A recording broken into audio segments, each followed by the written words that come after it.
Good afternoon, everybody. Welcome to the, well, it is the Transportation Conference Committee, but it's really Transportation, Labor, and Housing Combined Conference Committee. Welcome. My name is Frank Hornstein. I'm the chair of the House Transportation, Finance, and Policy Committee, and I will be, I'll have the gavel today. We'll, at the end of the meeting, we'll lay out kind of the plan that Chair Dibble and I have discussed for future meetings as we move through these three very important areas.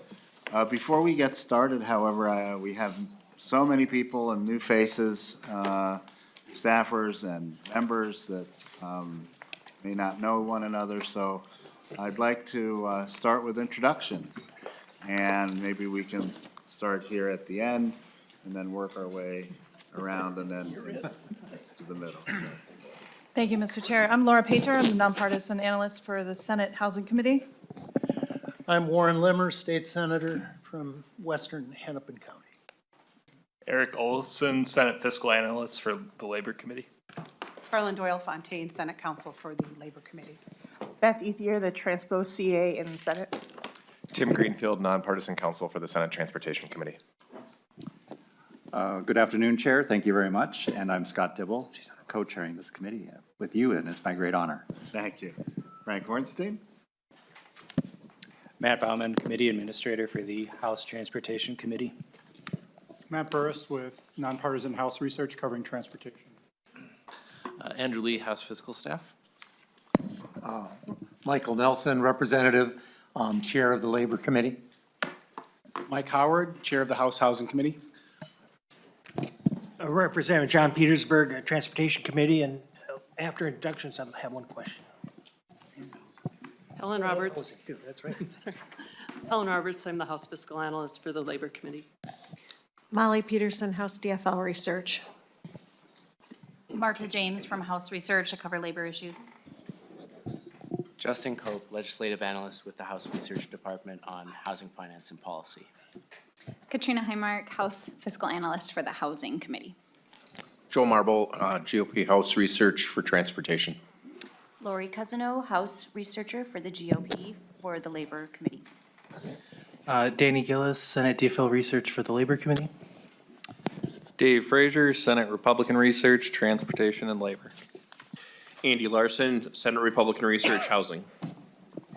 Dan Mueller, Senate Fiscal Analyst for the Housing Committee. Alex Will, Legislative Assistant for Senator Dibble. Okay, so we have, is everyone at the table finished, done introduction? Oh, yes. That's fashionably late, Mr. Chair. Krista Boyd, Fiscal Analyst for the Senate Transportation Committee. Thank you. And then we have a couple of members joining us online. They could also introduce themselves. Good afternoon, Mr. Chair. Senator Lindsay Port, the Chair of the Housing Committee in the Senate. Welcome. Good afternoon, Mr. Chair and members. Senator Jen McEwen, Chair of the Senate Labor Committee, and I'm appearing remotely today from Duluth.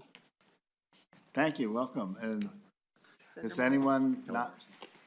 Oh, Senator Morrison. Good afternoon, Mr. Chair. Senator Kelly Morrison calling in from Deep Haven, and I'm the Vice Chair of Transportation. Welcome. Is there anyone that we've missed in terms of introductions? Okay, well, great. We've got a full house, and very much appreciate everybody coming out today. In terms of our agenda today, we're going to do a walkthrough of all three of the areas that we have jurisdiction over here in this conference committee. And then we will, after the walkthroughs, we do have some same and similars that we're going to be able to adopt today on the labor area. And then we'll go through the rest of the process for next week and other meetings that we intend to have. Representative Petersburg. Thank you, Mr. Chair, and that was a question just to verify that we are going to be following. It looks like the only motion we're going to be dealing with today is on labor, same and similar. Is that correct? Right, thank you. But we'll have more on Monday. Yeah, of course. Okay, so what I'd like to do is call on our nonpartisan staff to walk through the provisions of this bill, House, Senate, on all three areas of jurisdiction. I don't know if we have an order in which you would like to go. Transportation will go first. Mr. Chair and members, Andrew Lee from House Fiscal Staff. I'll start by going through the transportation spreadsheet. So it should be in your packet. And give people a minute to find it there.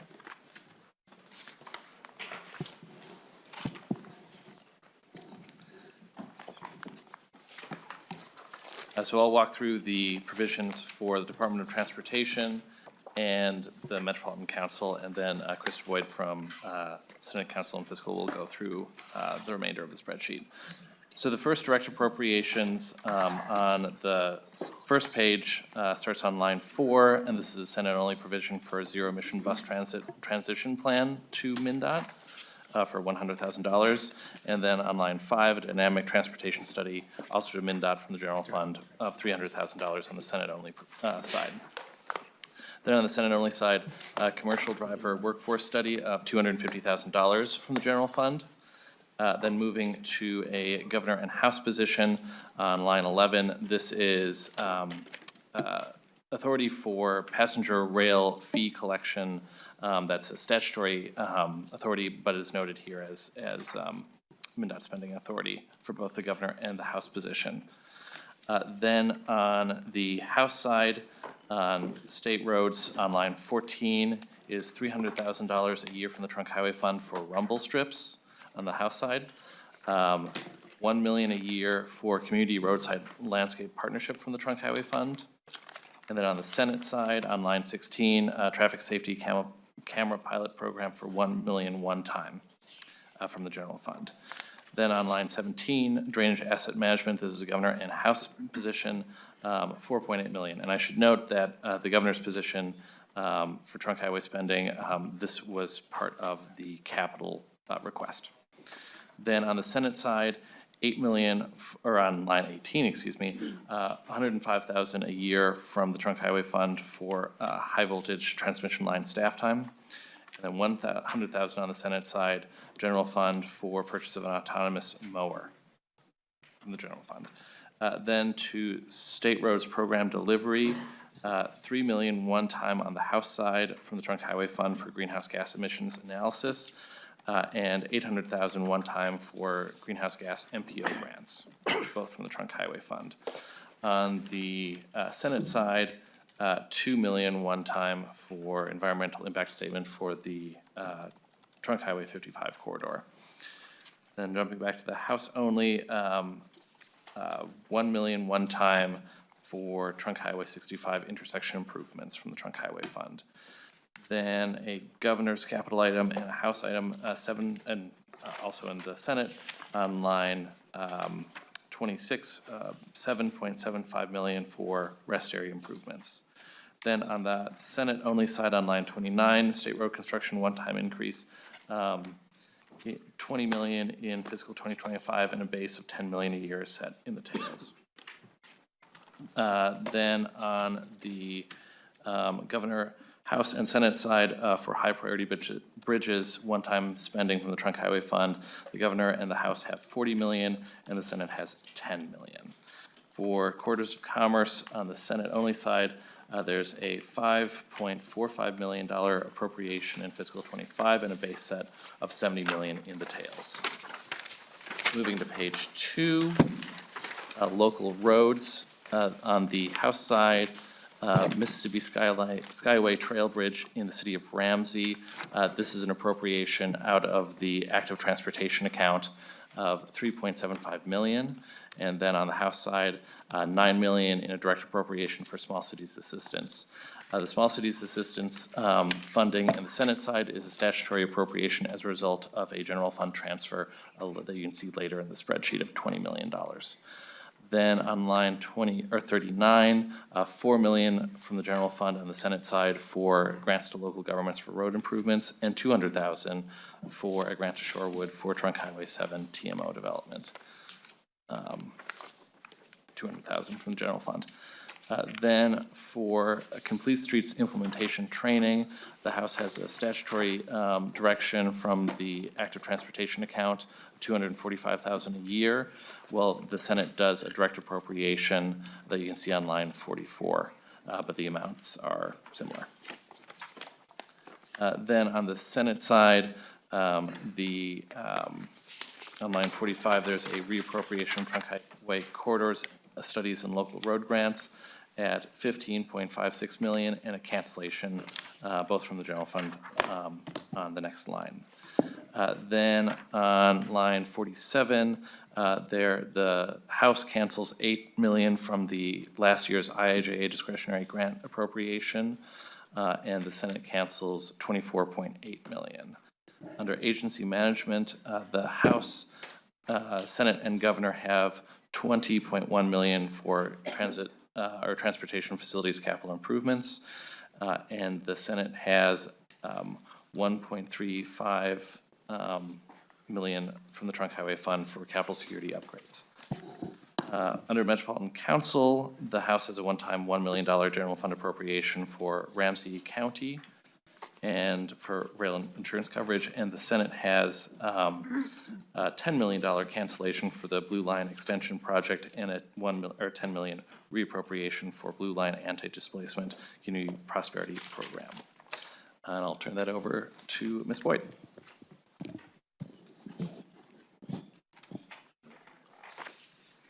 Ms. Boyd. Thank you, Mr. Chair. I'll start in line 67 of the side-by-side. It's a House-only provision. I believe all of the special revenue appropriations here in this section are from the Driver and Vehicle Services operating account under Driver and Vehicle Services. So line 67 is from that account for the House's intensive testing program, I believe related to controlled substance use, and that's $1.21 million in 25, and then $934,000 in 26, and $794,000 in 27, and ongoing. In line 68 is the governor's recommendation that is on both the House and Senate side as well at different appropriation levels for additional staff and operating costs for exam stations. The governor's recommendation was $2.039 million a year, and that is on the Senate side. The House position is $2.969 million a year, all starting in fiscal year 25. Line 69 is a Senate-only provision of $100,000 one time for a special license plate review committee study to be submitted to the legislature. Line 70 are the costs for translation of certain DVS materials into certain languages, and that is a $172,000 appropriation one time in fiscal year 25. Then there are a couple of statutory appropriations on the Senate-only side. Line 71 is payments, line 71 and 72 are payments to deputy registrars and driver's license agents respectively for $25 each for no-fee transactions completed at those offices, and those payments will be made back to the DRs and DLAs from DVS, from the Driver and Vehicle Services operating account. And that is approximately $682,000 a year for deputy registrars and $637,000 a year for DLAs. Line 73 is payments to driver's license agents for 50% of all those renewals for driver's license that happen online. And that is $388,000 approximately in fiscal year 25, $855,000 in 26, and $940,000 in 27, again from the DVS operating account. On page 3, Office of Traffic Safety, line 76 and 77 are both appropriations for the Lights On grant program in both the House and Senate bill. Line 76 is the House position. It's a one-time appropriation of 1.2 million from the DVS operating account in the Special Revenue Fund. Line 77 is a one-time appropriation from the Senate from the general fund for 500,000 one time. Line 78 is a Senate-only provision, 200,000 one-time appropriation from the motorcycle safety account in the Special Revenue Fund for a public education program on motorcycle operation. And then moving on to two additional appropriations, one on line 85 to the University of Minnesota Center for Transportation Studies is a 350,000 one-time appropriation from the general fund for a clean transportation standards study and report. And line 90 is an ongoing appropriation of 46,000 to the Department of Commerce from the general fund. This is related to environmental review on the high voltage transmission line provisions along trunk highways. That's staff cost for environmental review. And that's it for appropriations, and we'll move down to lines 100, 105, 106 for transfers. On the Senate-only side, there is a one-time transfer from the general fund to the Small Cities Assistance Account in the Special Revenue Fund of $20 million. On line 106, there is an ongoing a transfer reduction from the general fund to the Special Revenue Fund Active Transportation Account. This is a reduction to a previously enacted transfer, ongoing transfer. The reduction is $245,000 a year. And then down to revenue items, line 112 is related to the Passenger Rail Fee and Revenue Authority. That was the governor's recommendation and picked up on the House side of 1.5 million additional revenue in '24 and 8 million a year thereafter. Similar language is actually in the Senate bill, but the Fees and Revenues Authority is subject to legislative action, so there's no revenue booked for that in this bill. Line 113 is the acknowledged revenue from the general fund transfer into the Small Cities Assistance Account, the Special Revenue Fund of $20 million. Line 114 is the acknowledgement of the reduced revenue to the Active Transportation Account relative to the general fund reduction transfer. On page 4, lines 115 and 116 are a governor's recommendation that was in the state government budget bill related to where the revenues are deposited from motor vehicle leasing sales taxes for local bridges. In current law, it goes into the State Transportation Fund. Unfortunately, that is mixed with bond proceeds funds, and this is designed to, there's a new account created called the Local Bridge Program Account, and so this is showing the revenue reduced from the State Transportation Fund on line 116, and a gain to the new account on line 115. This is on both the governor and the Senate side. Department of Public Safety revenue on line 119. This is a provision on the Senate-only side that third-party proctors can administer knowledge tests after 3 failed attempts. Under current law, DVS has to proctor those exams, and so this would be slightly reduced revenue on line 119 to DVS of $103,000 starting in '26 and $112,000 in '27, and I believe thereafter. On line 120, on both House and Senate side at different levels, is related to the provision on dealer tax payment extension. And on the House side, that reduced revenue would be $525,000 in '25 and $700,000 ongoing. Again, that's to the DVS operating account. And on the Senate side, it's $600,000 reduction in '25 and $800,000 a year ongoing after that. On line 121, online driver's license renewal. Let's see.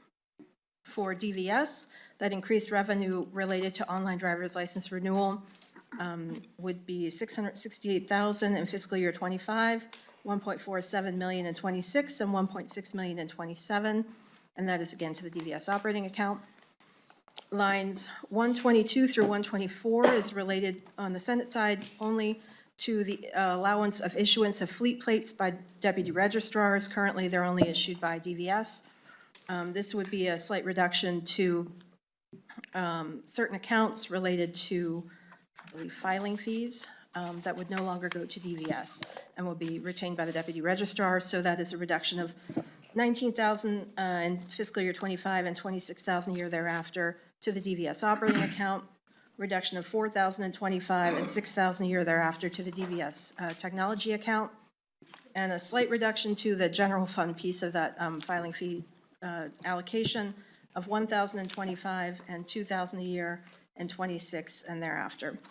Line 127 is a revenue that net zeros out the above appropriation to the Department of Commerce for environmental review. This revenue can be regained by the department, so that's a net zero on that general fund piece of $46,000 a year. And then I'm just going to drop down to the bottom on line 146. The Transportation Committees had a target of $2 million net change in fiscal year '24 and '25, and you can see where the Senate and the House both meet that target in that biennium. And that is it, Mr. Chair. Thank you so much, Ms. Boyd, Mr. Lee. And now we'll also have an announcement. We can't have folks standing, so there is an overflow room open with a live feed of the hearing, and the Sergeant at Arms can lead people to. We all, I guess, can folks sit here? Some folks can sit in the front. Our staff is making their presentations from the table. So, well, Representative Petersburg, we're now into member questions. Thank you, Mr. Chair. And if I could ask Mr. Lee on a line 40, let's see, gotta make sure, on line 47, I know we have a lot of cancellations from IAJ and for other things. Rather than me trying to figure out where it's at, the 24 million that's canceled out for, on the Senate side only, where did that get used for in the Senate version? Sorry, I got distracted for 1 second. Can you repeat? Sure. On page 47, line 47 on page 2, cancellation from IAJ of $24.8 million from the Senate side. I know that we transfer that around. Rather than me having to look for it, I'm sure Mr. Lee can tell me right off the bat approximately where those funds are used for elsewhere. That might, Mr. Lee could answer that, but I think Ms. Boyd, since that's the Senate either way, it's fine. provision. Ms. Boyd? Thank you, Mr. Chair. The bulk of the reduction, I believe, went to the small cities assistance one-time transfer 20 million from the general fund to that account of 20 million. And then, I'm sorry, Mr. Chair, they're not, the cancellation and other appropriations were not directly related. So I can only point out to you the other general fund items. And of course, that would be a net of 2 million, but there were a number of studies under MnDOT for zero-emission buses, dynamic transportation, commercial driver workforce in the hundreds of thousands in fiscal year '25. There's a $1 million appropriation for the traffic safety camera pilot program. These all net out to 2 million over and above base. So I don't have a direct line, but the bulk of it is the $20 million for small cities. Follow-up, Representative Petersburg? No, thank you. That's enough. I thought the bulk of it went to small cities. I just want to make sure that I was right. And I know there's a lot of other cancellations moving back for it too, but that was my only question. Thank you. Thank you. Other questions from members? Online? Okay. Mr. Burris will walk through some of the non-fiscal. Mr. Chair and members, again, Matt Burris with House Research. I'll be trading off with Mr. Greenfield on walking through the language provisions in largely Article 2. First, though, Article 1 in House File 5242 contains the transportation-related appropriations. So that's the language that is reflected in the spreadsheet that was just reviewed. So that has a number of direct appropriations, transfers, as well as some revisions to prior year laws to, including to broaden some permissible uses of funds, change of reference to a MnDOT program being established in the language. There's also some reductions in appropriations, and think I had mentioned transfer. So that's all found in Article 1. And moving to Article 2, I'll be working off of a comparison summary that's in members' packets. And there's also a transportation finance side-by-side document as well. So beginning with Article 2, there's a number of sections that are House-only, kind of peppered throughout, that relate to modifications to the ignition interlock program and establishing a new intensive testing program. And this is for issuance of a restricted license in some situations that involve controlled or intoxicating substances violations. So non-alcohol, and establishes a program somewhat parallel to ignition interlock, but is for intensive testing. And then that's just a series of sections kind of found throughout. Mr. Chair and members of the Conference Committee, Tim Greenfield, nonpartisan Senate Counsel for the Transportation Committee. I'll be identifying the Senate-only provisions, and there are quite a number of Senate-only provisions in the transportation portion of House File 5242. The second line of the comparison summary that was put together by nonpartisan staff is the traffic safety camera pilot project that's being established in the Senate language, which includes both speed limit and red light enforcement. The substantive provisions of the pilot program were modified slightly on the Senate floor to begin commencement of the pilot program beginning on August 1, 2025. And a few provisions were added on this as well in that amendment to specifically address concerns related to commercial driver's licenses and violations that occurred in commercial motor vehicles. So for members' purposes who are following along on the comparison summary, there are a list of revisor pages. The substantive portion of the red light and speed limit camera enforcement pilot program really begin on page R48 and R51, where that is starting to begin to cite to Chapter 168 and 169, the traffic regulations chapters of law. In addition, the amendment that was adopted on the Senate floor also amended a 2023 report on speed camera enforcement to study implementation issues and legislative challenges that have been posed by the consideration of this proposal, and that is found on page R131 and is section 125. So those are the kind of high-level changes that were brought forth on the Senate floor, in addition to the date of the commencement of the pilot project beginning. The next line on the comparison summary is R22, which is a Senate-only provision related to a MnDOT Trunk Highway Fund and Highway User Tax Distribution Fund reporting requirement to include the estimated percentage of activities performed that are not for trunk highway purposes. Following that, there is a House-only provision that is found in Section 2 on the House side. This is direction to MnDOT on establishing rumble strips at some specified locations on the trunk highway system. Following that, there are a couple of memorial named facilities for the trunk highway system. These are also House-only provisions. The first is to establish a memorial bridge in Granite Falls, and the second is a memorial bridge over the Mississippi River. Following that, both House and Senate have a set of provisions around transportation greenhouse gas emissions and vehicle miles traveled reductions, impacts and assessment. There are some policy differences between the House and Senate, including the Senate having an exemption provision and a account that's established, as well as a difference in the advisory committee membership. So generally speaking, both House and Senate have the proposal to establish a variety of changes to the impact assessment program, shifting to a portfolio, as well as establishing a technical advisory committee.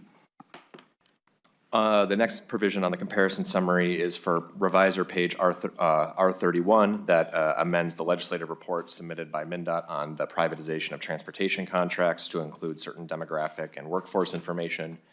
Both the House and Senate have provisions with minor technical differences pertaining to the placement and location of high voltage transmission lines across or along the trunk highway right-of-way.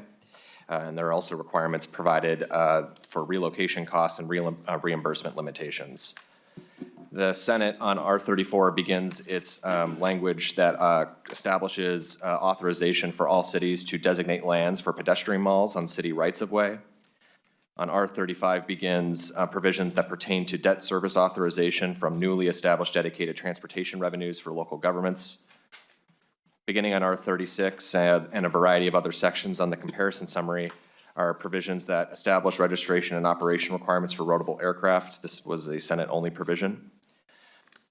On R37 of the comparison summary, there is both the House and the Senate have provisions that extend the valid period for a temporary permit for a vehicle that can be issued to a buyer of a new motor vehicle, the temporary license plate, from 21 to 60 days, and there's a minor technical difference between the bodies. And then the next provision is a House only. It's a modification to a professional sports team plate, special plate that allows for donations related to Minnesota United version of that plate to go to the Minnesota Loon Restoration Project. This is found on R39. It's House Section 15. Turning to page 5 of the comparison summary, there are a litany of Senate-only provisions with just one House provision that I'll cover. Beginning for the R41 revisor page on the comparison summary, this is a provision that authorizes deputy registrars to conduct certain transactions related to vehicle fleets and the registration of fleet vehicles. R42 is a Senate-only provision that contains some technical clarifications for the motorcycle safety account. The House has an only provision that modifies and establishes a new Rotary International Special License Plate and provides for plate requirements, eligibility, donations, design, and transfer requirements. R44 on the comparison summary is a Senate-only provision that modifies auto dealers' access to replacement or duplicate license plates for vehicles currently registered in Minnesota. A dealer is required to apply for a certificate of title before receiving the duplicate plate and must remove plates validly issued at the time of the title transfer. The next line on the comparison summary is provision that's connected to the extension of a deadline for submission of title or title transfer application following the sale of a motor vehicle. There's a minor difference between the House and Senate in the length of deadline. The House has 20 calendar days while the Senate is 30 days. On R45 of the comparison summary, this is a Senate-only provision that requires the Commissioner of Public Safety to distribute funds to deputy registrars and driver's license agents based on instances of no-fee transactions.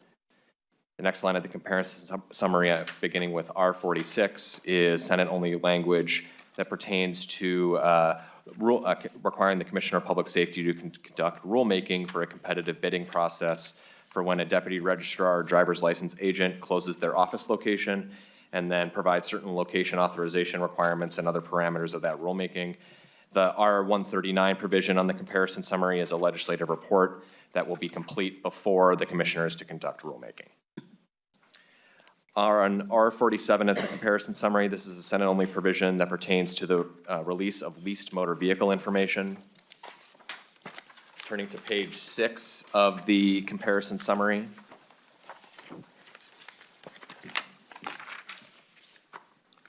This provision relates to electric assisted bicycles, and there are a number of sections. The language is found in both House and Senate with some differences. There's some modifications to categorization and definition, some of the riding rules around e-bikes, safety training requirements, as well as a study on the Senate side. A couple of the other differences on labeling, definitions, and the disclosure requirements are kind of highlights of differences between House and Senate. And then the next item in the comparison summary is also a series of sections that relate to active transportation. This has some modifications on direction to MnDOT on guidance for the complete streets requirements and training, as well as driver education and knowledge tests around vulnerable road users. So bicyclists, motorcyclists, pedestrians, and the like. This has some policy as well as technical differences between the House and Senate. The next line on the comparison summary pertains to a requirement that the Minnesota Council on Disability design a new uniform disability parking sign for use statewide and consistent with ADA requirements.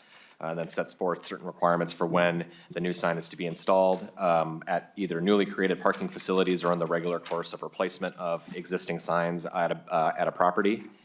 R68 on the comparison summary pertains to the Lights On Grant program that is both in the House and Senate. The bodies have a policy difference in terms of how the grants is to be administered and the voucher distribution preferences. The Senate has more extensive grant preference criteria and requires reporting on how the grant voucher proceeds are to be administered.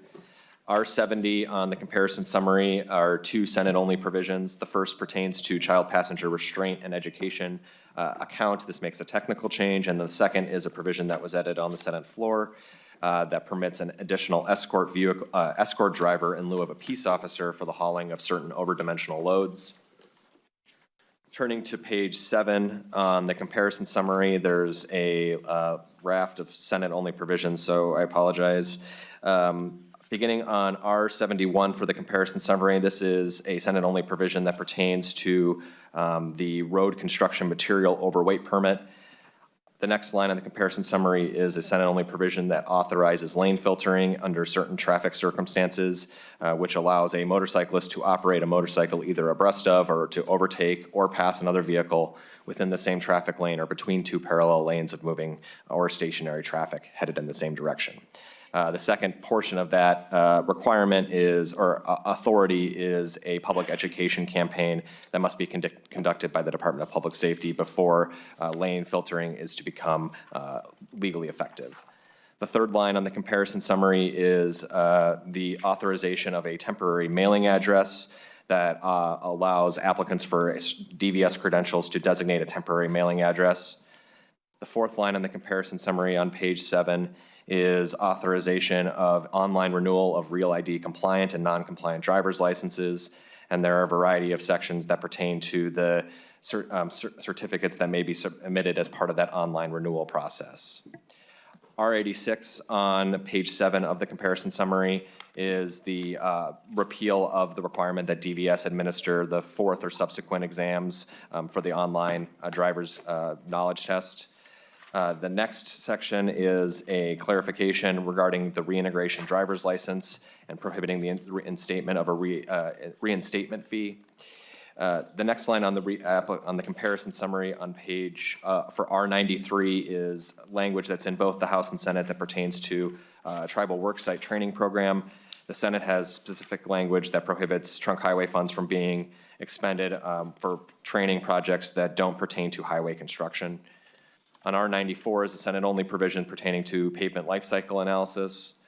And on R99, there is a technical clarification to the safe routes to school accounts in the special revenue fund. Finally, the last line of significant Senate-only provisions, beginning on page 8 of the comparison summary, and R99 of the revisor side-by-side is the designation of the responsible authority, which requires MnDOT to be the designated responsible authority for the construction and other phases of certain bus rapid transit and light rail transit projects in the metropolitan area. And then on R100 of the side-by-side, both House and Senate established a transportation facilities capital program that would be administered by MnDOT for agency buildings and facilities. And this includes setting out eligibility and prioritization requirements. And there is a difference between House and Senate in a couple of technical pieces and then a reference to sustainable building guidelines on the Senate side. Next provision relates to passenger rail and provides authority to MnDOT for fee and revenue collection in passenger rail service. This is both House and Senate language, or there is language in both bodies with some policy differences. The House identifies a purpose. The Senate has a reporting requirement added and also restricts establishing a fee until following legislative enactment of the authority around fee setting. The next provision is House only. It's found on R104 as well as R110 of the side-by-side. This makes a couple of adjustments to the motor carrier of railroad employee regulations, including to increase insurance requirements, lay out a civil enforcement process administered by MnDOT, and require some analyses related to federal preemption as well as impacts on the agricultural sector. And then R105 has a couple of related but somewhat more substantively different versions that relate to wayside detector systems. So the House language sets out requirements for railroads to use wayside detectors and has some analyses that are similar to the prior ones mentioned for rail carrier or carriers of rail employees. The Senate approach is to require a study on wayside detector systems or other scanning technology and outline some of the information that must be analyzed and looked at in the course of the study. R107 on the side-by-side has another House-only provision. This sets and regulates train lengths in the state, as well as laying out fines and requiring some analyses of the provision. That again is a House-only provision. And then both House and Senate have language requiring and setting out hours of service for yard masters. There's some supervisory railroad employees, and there are both policy and technical differences between the House and Senate. The House language has some analyses similar to the prior ones mentioned with federal preemption and agricultural impacts, and there's a difference in effective date between House and Senate.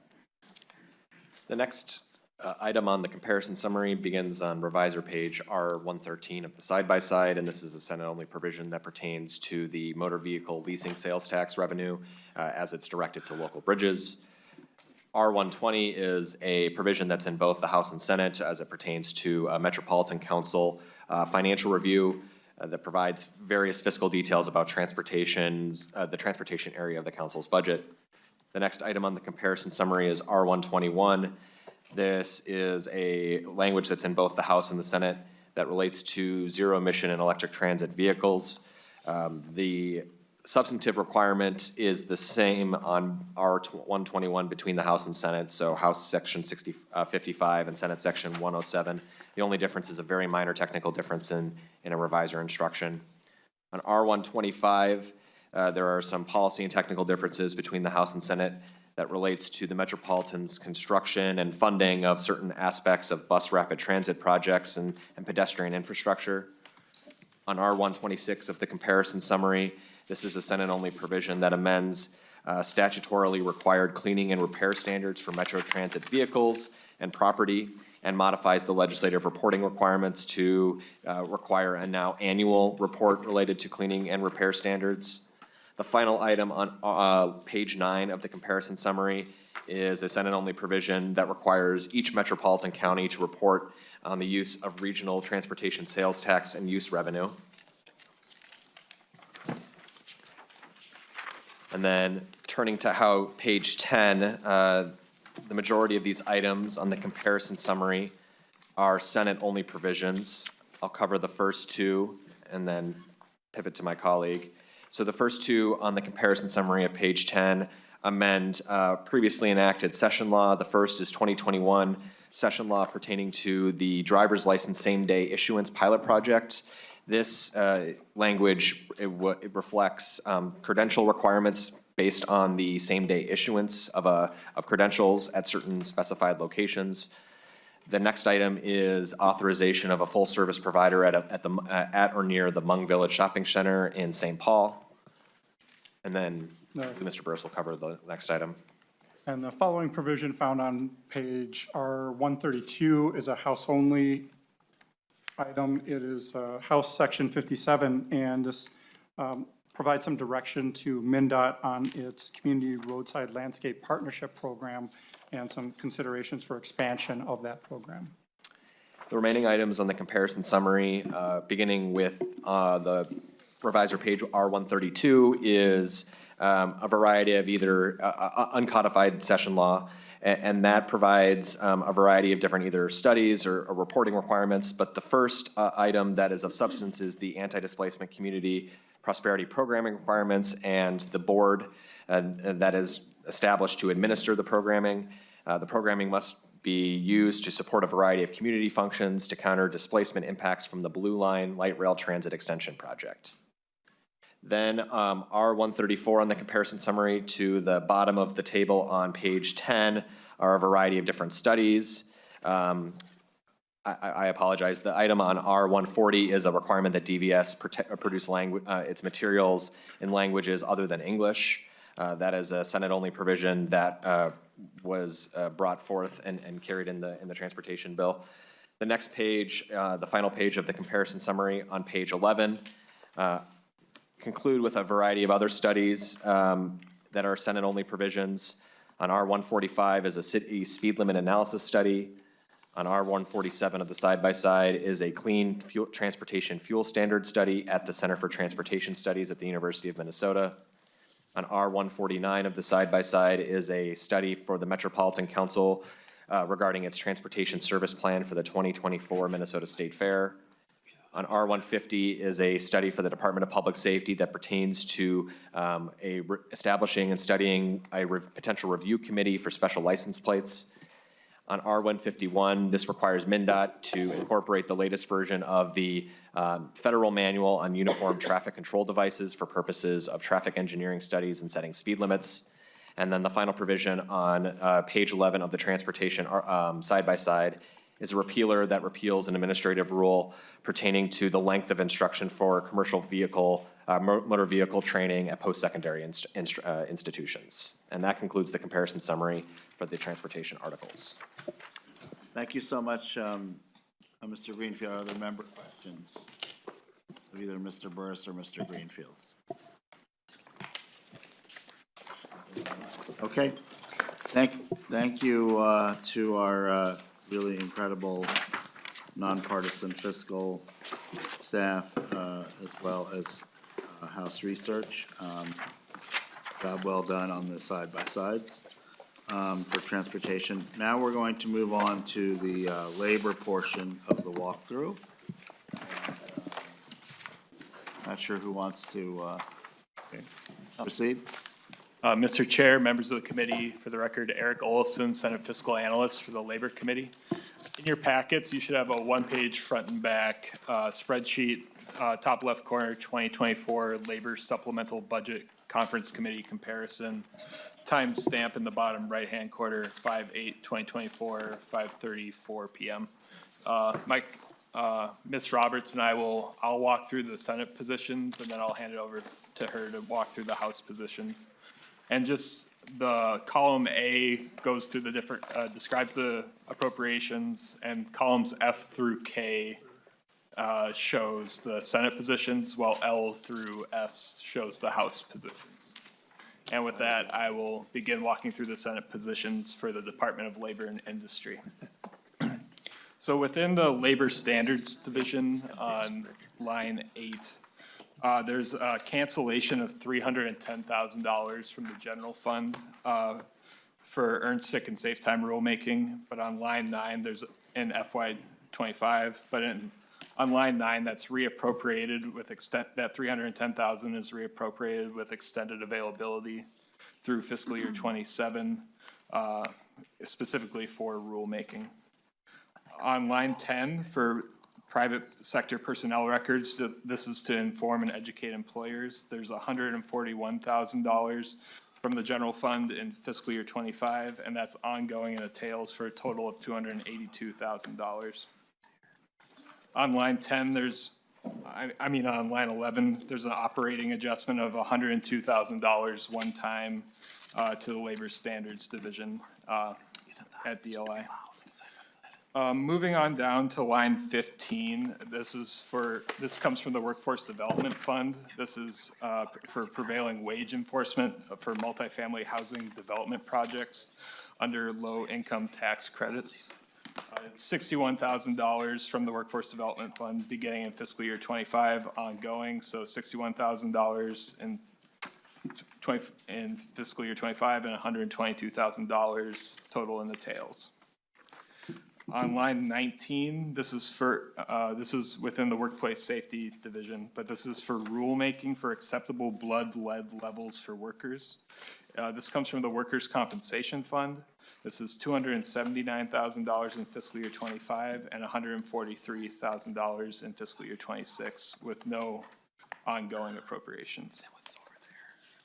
Moving on down to line 23, this is $9 million to Department of Labor and Industry, one time from the general fund for the Tending the Soil Rise Up Center redevelopment. Line 27 is a budget neutral item for the Office of Combative Sports, a technical fix that we're tracking. Moving on down to line 31 for the licensing and certification requirements for underground telecommunication installers. This comes from the Construction Code Fund.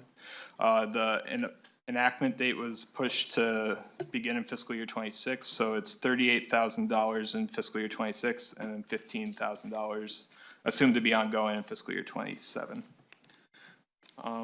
Moving on down to line 37 for the Contractor Recovery Fund.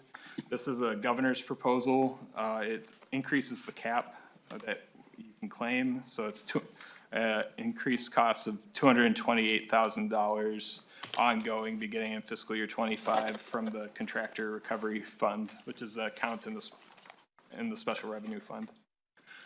And then that concludes walking through DLI, and I'll hand it back to Ms. Roberts to walk through the House positions. Thank you so much. Ms. Roberts. Mr. Chair and members, I'm Helen Roberts from the House Fiscal Staff. And we'll take you back up to the top of the spreadsheet and also notice that there's a shaded column that shows the difference between the House and Senate. So I'm just really going to focus on those items. On line 10, the House also funds the private sector personnel records, but only with one-time funding in fiscal year 25 of $141,000. The House has a $56,000 operating adjustment for DLI for the Labor Standards Division, and this continues in the tails at $70,000 per year. And then finally, there's a $200,000 one-time appropriation.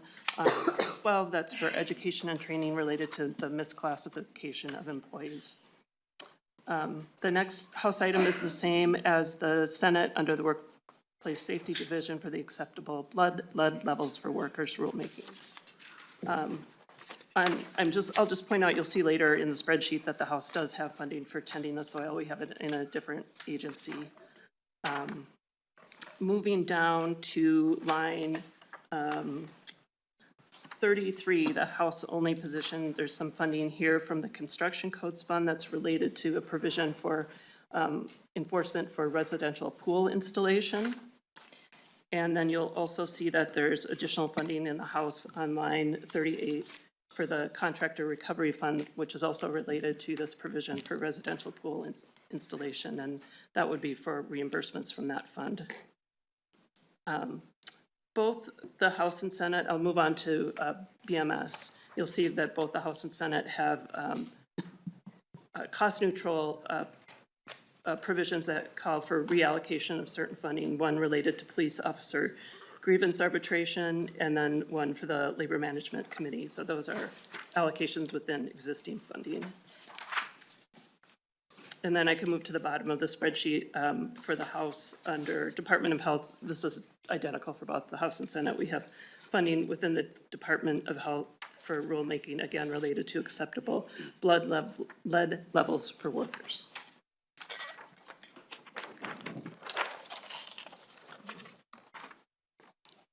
Oh, yeah. Mr. Chair, members of the committee, one other difference from the Senate position is on line 55 for the updates to PELRA for labor relations staffing costs. This comes from the general fund. It's $335,000 in fiscal year 25, $452,000 in fiscal year 26, then $403,000 in fiscal year 27.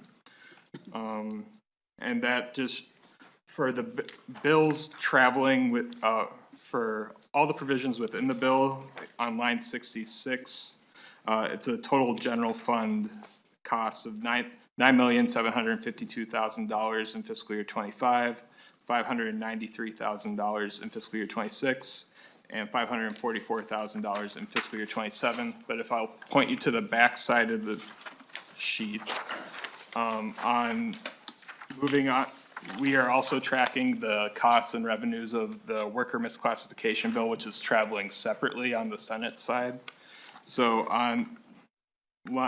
just moving on down to line 93, for enforcement and outreach, Senate File 4483 appropriates $56,000 in FY '25 and then $70,000 ongoing in the tails. And then for misclassification information sharing agreement, this is on line 94, it's $143,000 one time.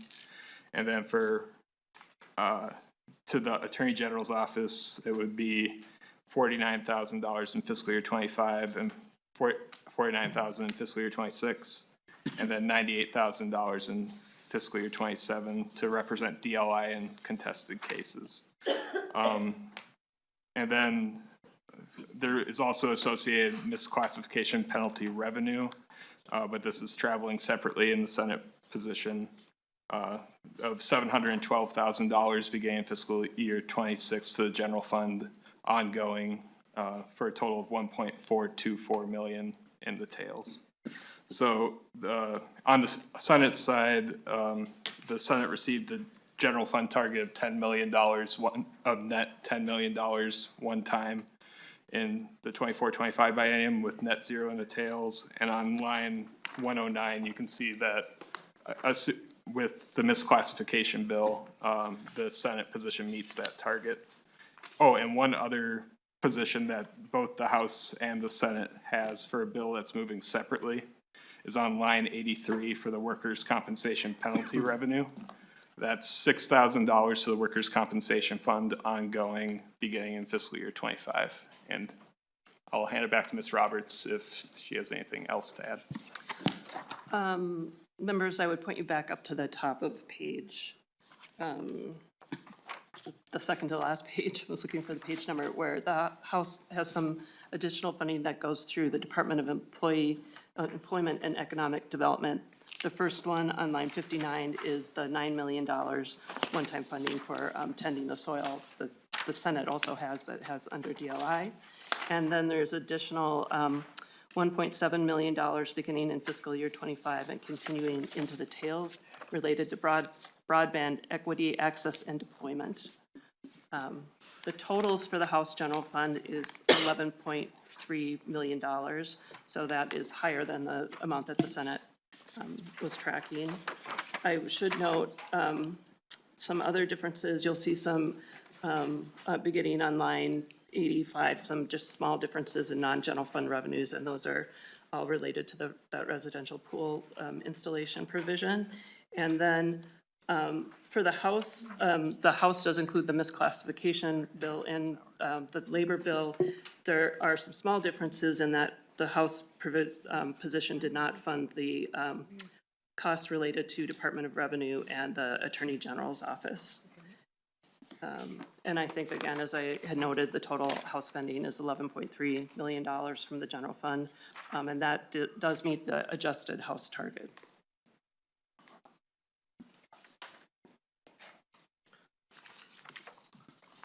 Okay, thank you very much. Chair Dibble. Thank you. Maybe I'm just catching up here, but are the Senate and the House general fund targets different from each other? Mr. Chair, yes. Thank you. All right. Any other questions on labor? We'll be returning to labor shortly for some motions, but before we do that, we would like to get into the housing portion of the walkthrough. Okay. Mr. Chair? Oh, Representative Petersburg. Thank you. So we talked about the financials here. Are we going to deal with the side-by-side comparisons in same language later? Oh, one second. We're going to do the walkthrough and then we're going to do.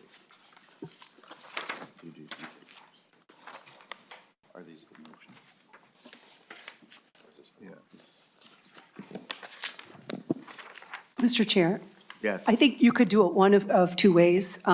We could do the walkthrough and talk about the sames, and you could adopt it at that time, or we could do our walkthrough now and then come back and do the sames and similar. So it is up to you, however you would like to do it. Commiserating with the chair here.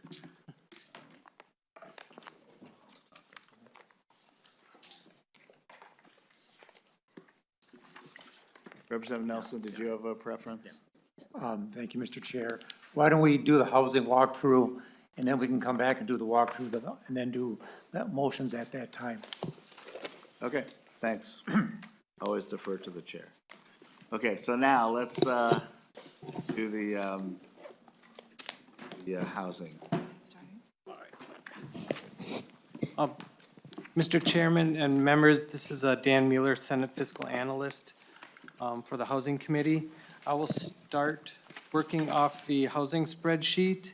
The housing budget area had a $10 million target for fiscal year 24-25 and a $1 million target in the tails. The spreadsheet is structured, there's a House column and Senate column. All the spending for both the House and the Senate is all in fiscal year 25. So that is the only columns we're showing here. And then I'll note that the tails later is dealing with a completely different issue. So all the spending here in the House and the Senate, or any reductions, are one time. And I'll also note there is no column for the governor's budget because the governors did not have a budget, any budget items in this area. So I'll start first, Housing Finance Agency on line 3. Both the Senate and the House had additional, a little over $8.8 million to the Family Homeless Prevention and Assistance Program. This is in addition to a base appropriation of $10.2 million that was appropriated last year. And so there's a slight difference between the House and the Senate of $81,000 between these two. On line 4, the House had a 10% allocation from this appropriation for Minnesota tribes.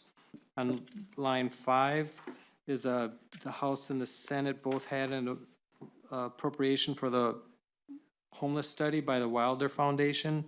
The House was at $100,000, the Senate was at $500,000. On line 6 is a Senate-only item. It's for the Wilder Park Association. It's a major capital renovation project, and it's for $3.25 million. Line 7, both the House and the Senate had a $50 million appropriation for the Housing Affordability and Preservation Investment Program, which is a recapitalization program. On line 8, both the House and Senate had an appropriation for emergency rental assistance working group implementation. The House was at $270,000 and the Senate was at $471,000. On line 9, both the House and the Senate had a reduction to appropriation for housing infrastructure. This was a $40 million reduction from a $100 million appropriation that was in last year's budget bill. $100 million that was a fiscal year 25 appropriation. On line 10, both the House and the Senate has a reduction for community stabilization. This is from a $45 million appropriation in fiscal year 25 that was in last year's budget bill. So the House has a $10 million reduction and the Senate has a $13.25 million reduction to that appropriation. And now I'll turn it over to the House. Mr. Chair and members, Katrina Highmark, House Fiscal Analysis. I'll be focusing on the appropriations to other departments. On line 12 and 13, you see a provision in the Senate bill that has $225,000 appropriation to the Department of Labor and Industry for a single exit stairway apartment building report. There is a House provision on lines 15 and 16 that discuss an appropriation for Minnesota Management and Budget to develop a working group on common interest communities and homeowners associations. Lines 18 and 19 deal with an appropriation that is also only in the House bill regarding the Supreme Court and retroactive eviction record expungements.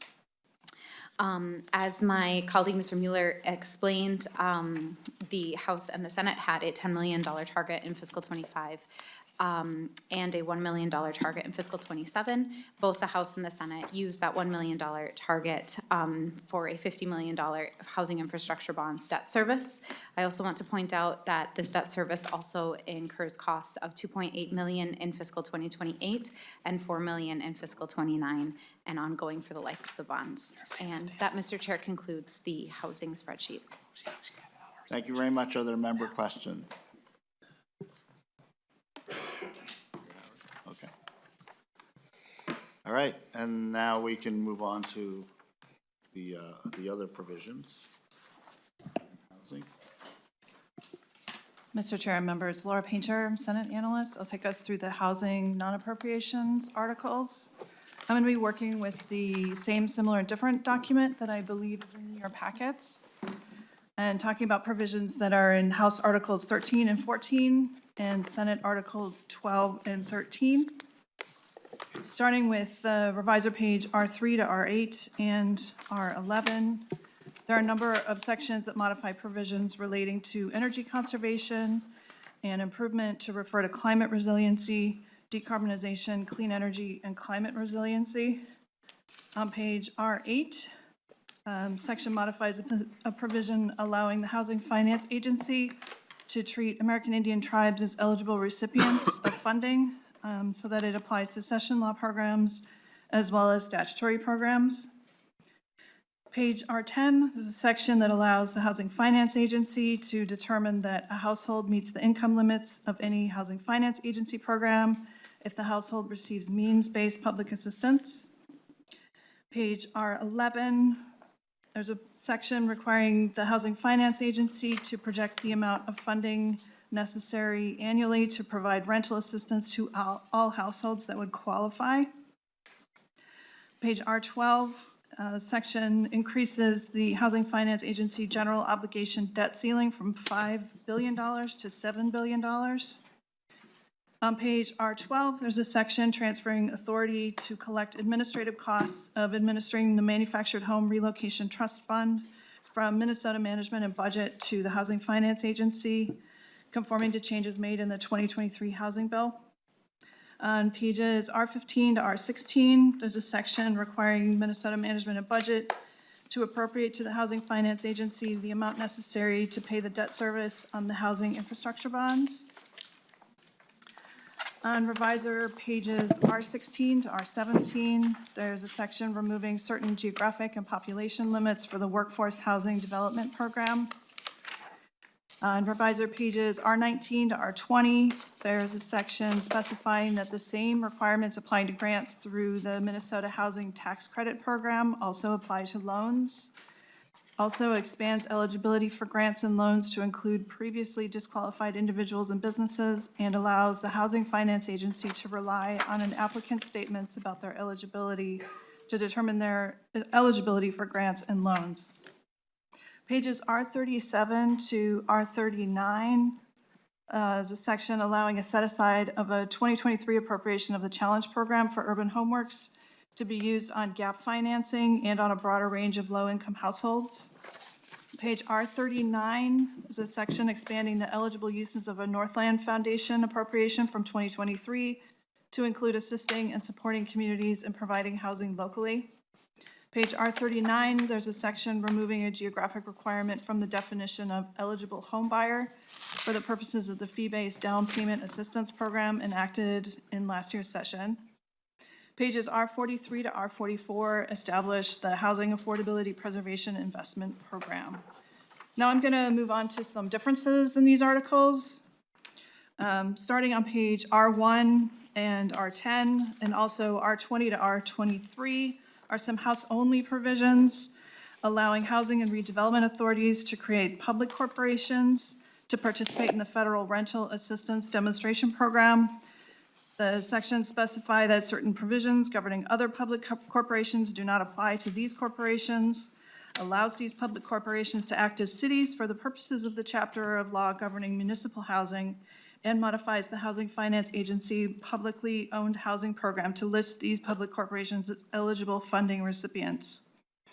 On pages R1 and R2, there are some Senate-only provisions that prohibit certain practices relating to property management companies and also prohibiting municipalities from conditioning residential project approval on certain requirements. Now on page 3 of the summary document, revisor pages R3 to R4 and also R11 are some house-only provisions that add definitions for distressed building and recapitalization to the chapter governing the Housing Finance Agency, and also allowing the use of the preservation of affordable rental investment fund on recapitalization of distressed buildings and exempting recapitalization financing from certain mortgagor requirements. On pages R8 to R10, this is only in the housing article, but it's also in the Senate labor article on pages R34 and R35 of the labor side-by-side. This imposes certain disclosure and verification requirements on applicants for and recipients of the Housing Finance Agency funding, and requires wage theft prevention plans for funding recipients not paying statutorily required wages. It also provides the Housing Finance Agency with enforcement mechanisms. On page R10, there's a house-only provision allowing the Housing Finance Agency to adjust income or rent limits for state multifamily capital funding programs to align with federal standards for the low-income housing tax credit or the exempt facility bond.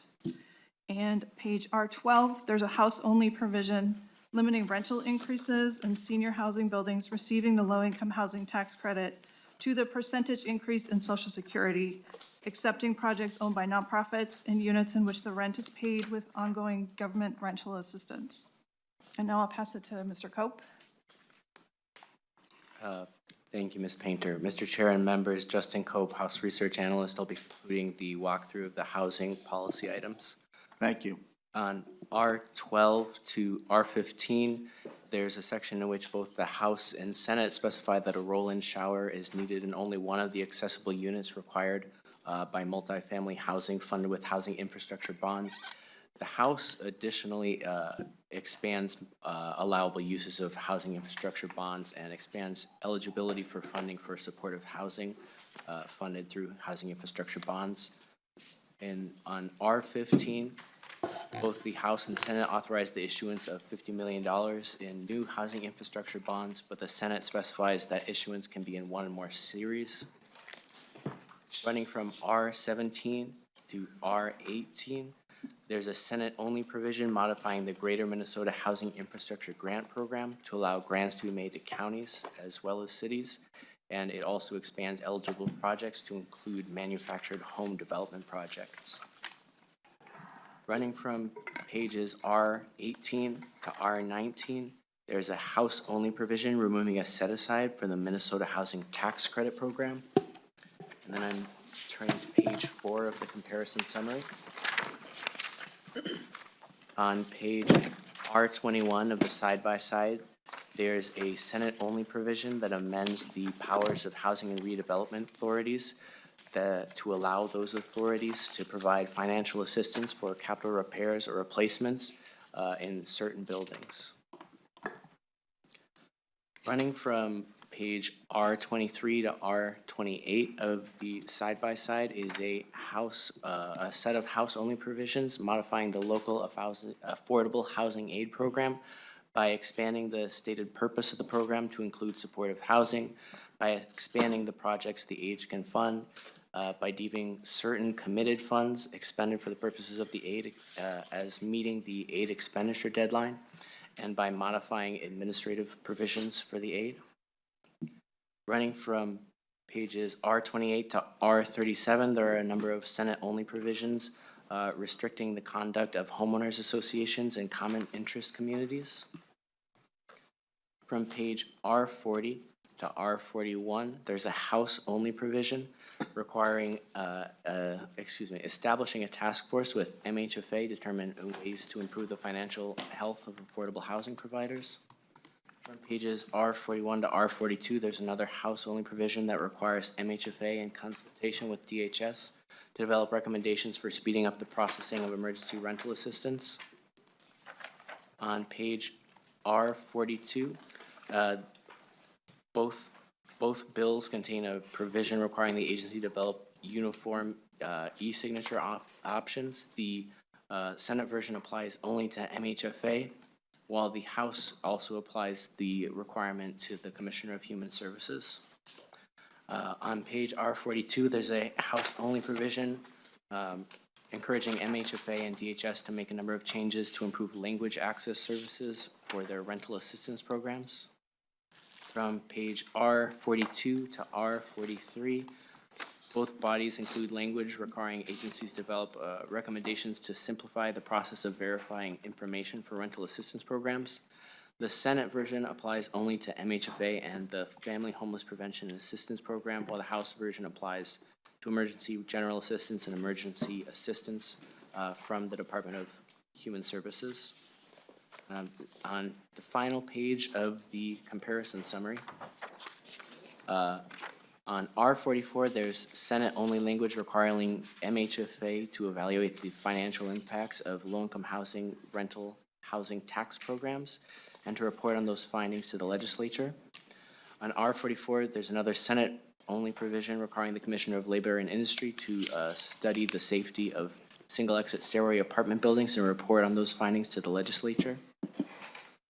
On R45, both bodies require that MHFA submit an annual report to the legislature on applications for funding, awards granting, and the number of housing units impacted by funding through the agency. The House version specifies that the reporting requirement only applies to appropriations to MHFA in this Act and the laws of 2023 and future appropriations. On page R45, there's a revisor instructure to recodify one section dealing with housing infrastructure bonds, and the House also includes a revisor instruction to update a reference to include the new chapter 308C if 308C is enacted this year. Page R45 to R46, there's a House-only provision prohibiting landlords from denying a rental unit to a tenant based on the use of assistance that helps the tenant pay rent. On R46, there is a House-only provision making the mandatory eviction expungement provisions that were enacted last year retroactive. Page R46 to R48, there's another House-only provision creating a working group to study common interest communities and homeownership associations. And finally, on R48, there's a Senate-only provision that requires MHFA to work with the Department of Human Services to develop criteria for measuring the timeliness of processing rental assistance applications and to report on its findings to the legislature on those findings in 2027. And Mr. Chair and members, that concludes the walkthrough of the housing policy items. Thank you very much. Excellent work. Are there questions? Yes, Chair Nelson. Thank you, Mr. Chair. Going back to page 3 on that provision, that's R10, R8 to R10, Article 13 of the House, Section 14, that similar, we have similar language in the labor bill. I believe it's the same language. I guess, my question is, where would be the best place to put that if they match up and we adopt it? Would it be, I mean, I guess staff would be the one that to tell us. Yeah, I was just gonna defer to staff. Yeah, Chair Nelson. whether it be better in housing or better in the labor section. Anyone from nonpartisan staff have advice?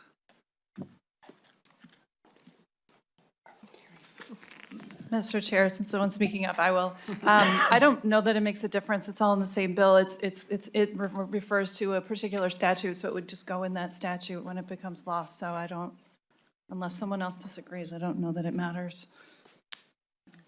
Mr. Chair, the only thing I would add is my understanding is that the appropriations are in the labor section. But again, it doesn't matter in terms of. I think we may want to be consistent with the appropriation. That answers the question. I guess I noticed that I was told about it and I looked it up and reading through it, it looks to be the same, Mr. Chair. And so I just want to make sure that we include it. Okay, great. Are there questions on the housing? Questions or comments? Okay.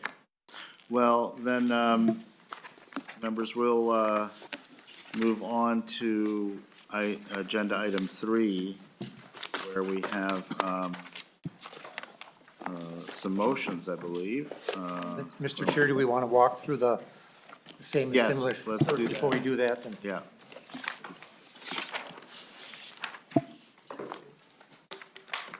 So Ms. James. this is a document, this walkthrough of labor finance sections. And we'll do that. Thank you, Mr. Chair and members. So I will get started with the labor finance walkthrough.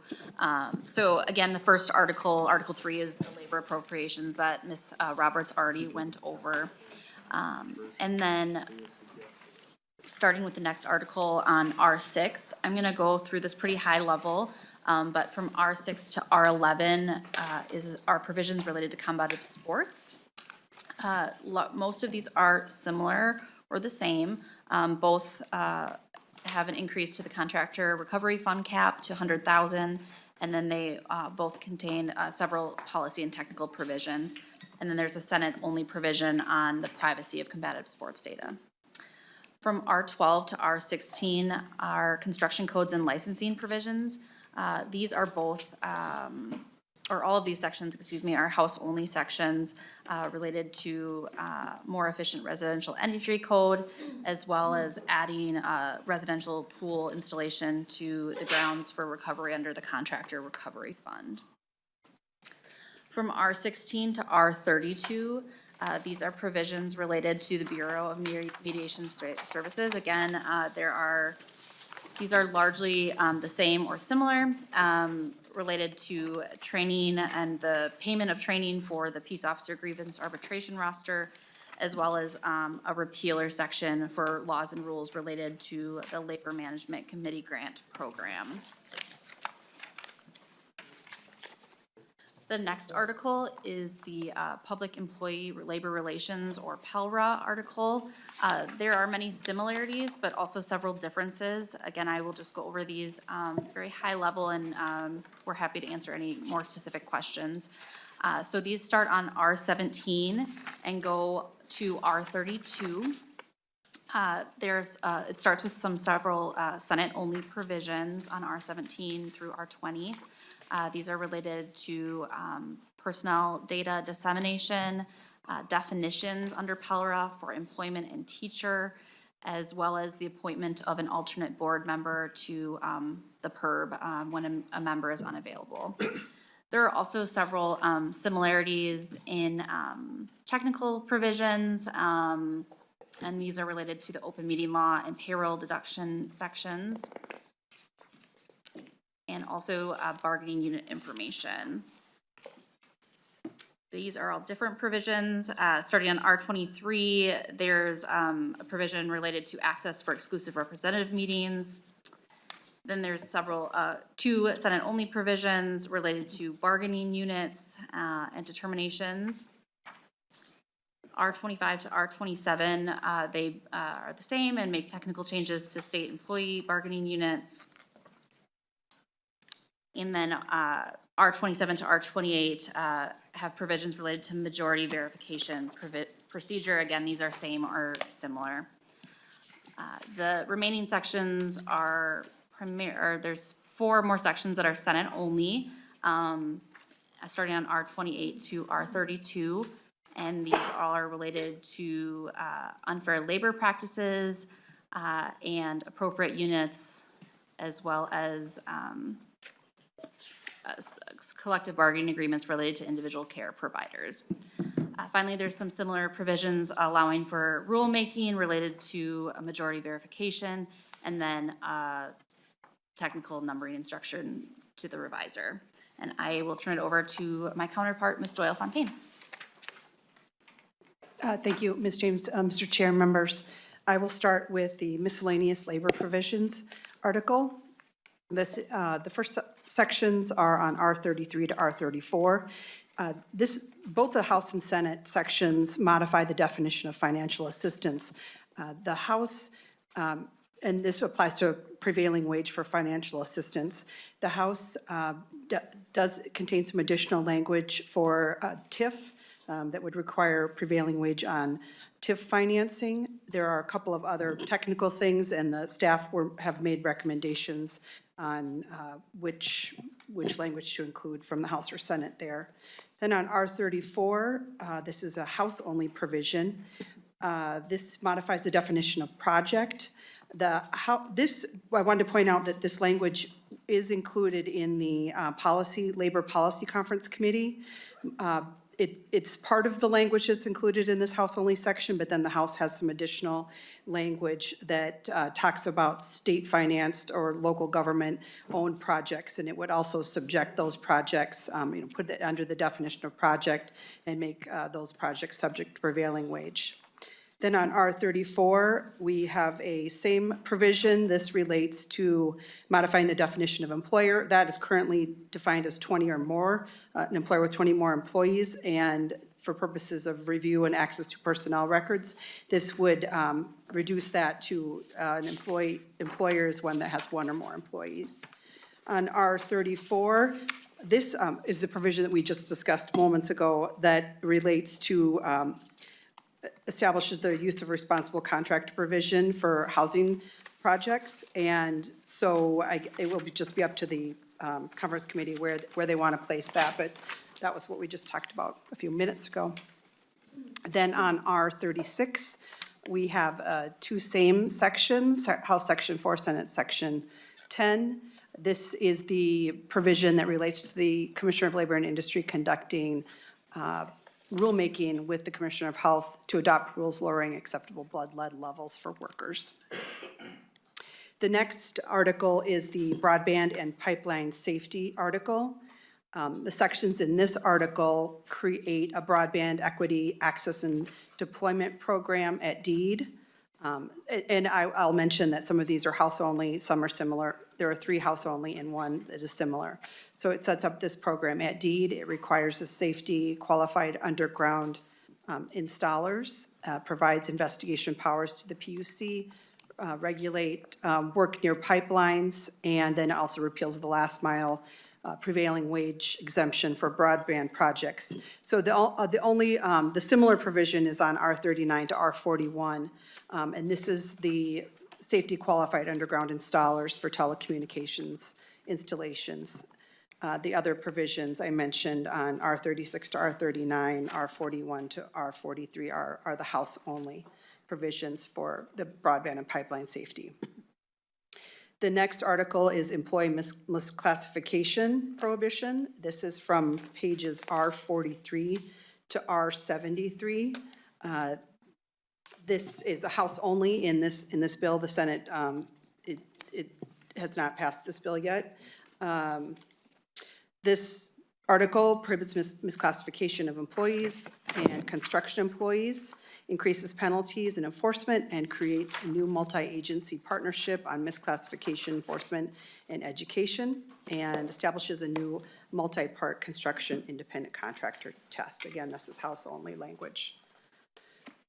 The next article is the minors appearing in internet content, and this was passed actually off the Senate floor yesterday. I will not go into detail. This was passed as the language that was in House File 3488, passed yesterday, as I mentioned. And this is the article would provide regulations, compensation requirements, and enforcement provisions related to minor children appearing in internet platforms where the content generates compensation.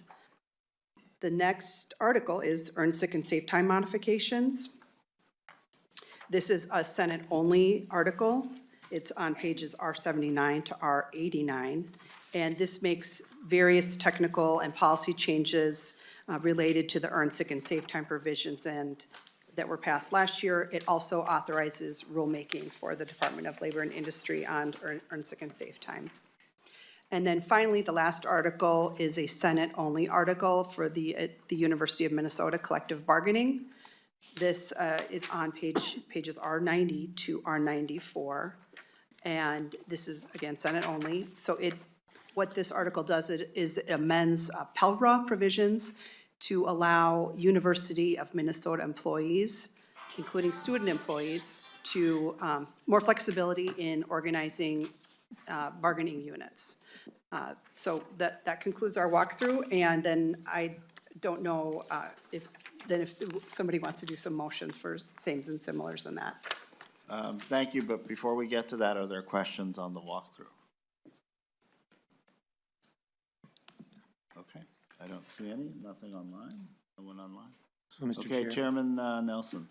I'd like to move the same and similar provisions on pages R6 to R11, R16 to R17, R34 and R36, and take the staff recommendations for the ones that are similar.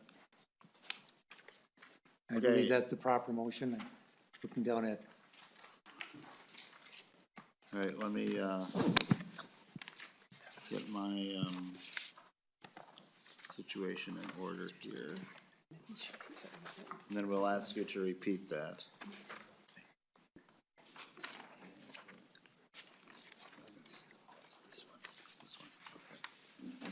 Okay, can you repeat your motion again?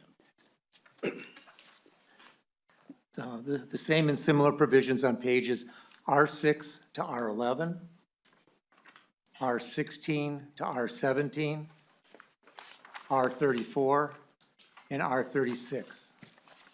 And again, take the staff recommendations on the similars where it's applicable.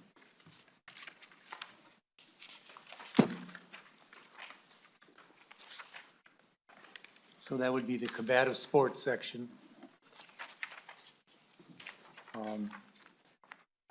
The Bureau of Mediation Services section.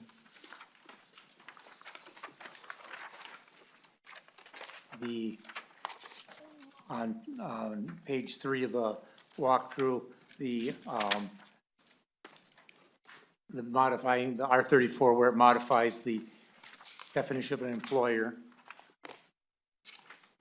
And then R36 was had to do with the blood levels. Blood levels. Right, the blood, yeah, say that fast. Blood levels in workers. Okay. I'm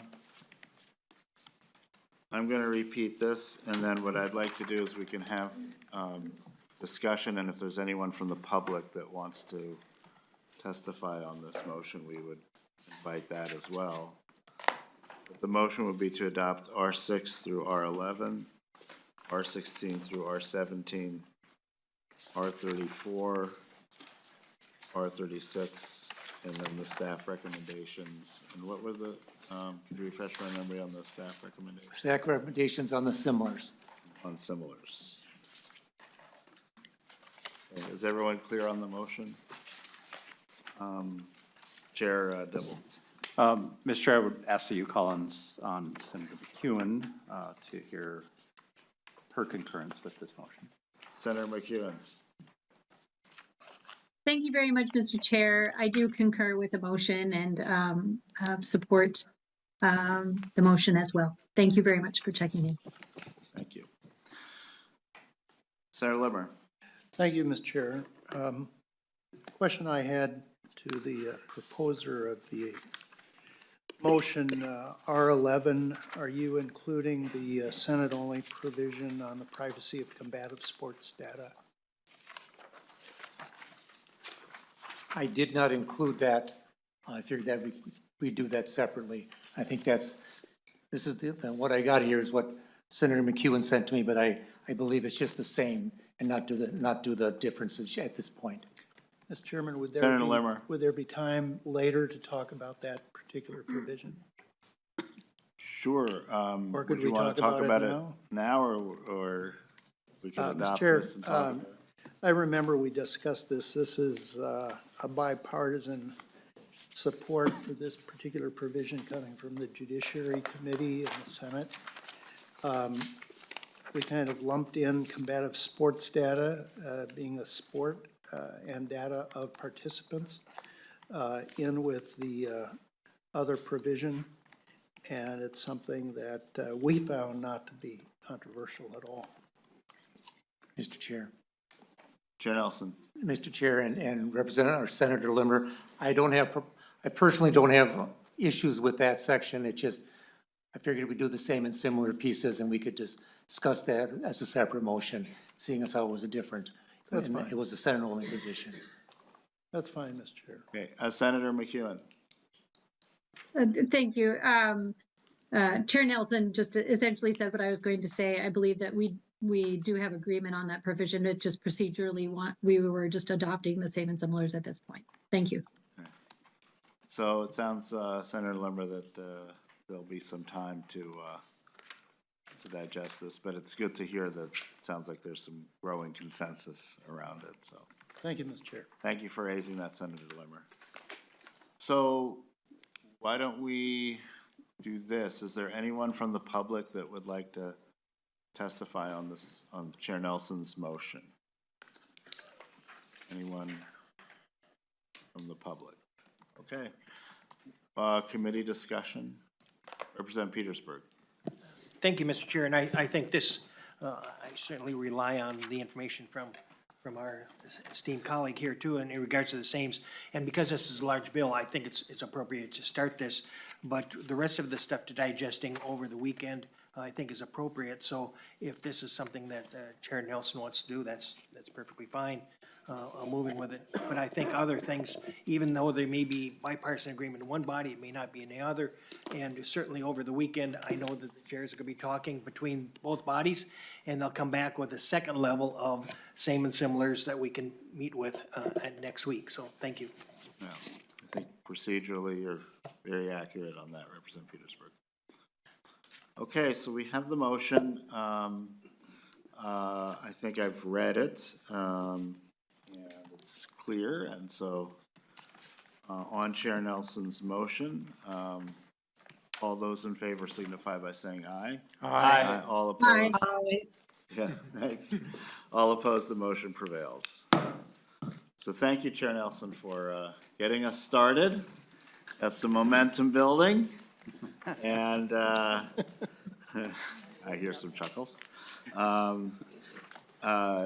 We've concluded our business for today, but I did want to say that we're going to meet on Monday. And what we'll do on Monday, as I understand, we have we're close on housing, and we'll take up some housing, same and similars, and other items. And then also on transportation, we have a number of items that we're probably closer than one might think. So we'll be taking some of those items up as well. And we'll take also some general public testimony before we get too far down the road. We'd like to hear from the public. And so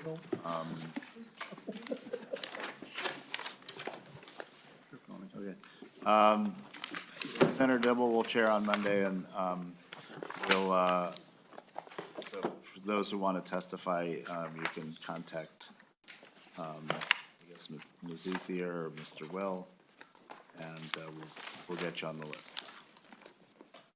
But as for, Mr. Chair? Yeah. As for time on Monday, as we're proposing the Monday meeting, immediately flying into us for all the other conference committees and committees that are meeting. So we have to sort through a number of conflicting meetings. So we haven't quite landed on the time, but as soon as possible, we'll be sure to post that and get that communicated.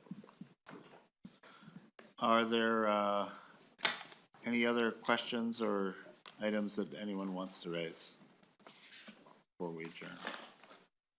Well, with that, happy fishing opener, happy Mother's Day, and our committee is adjourned.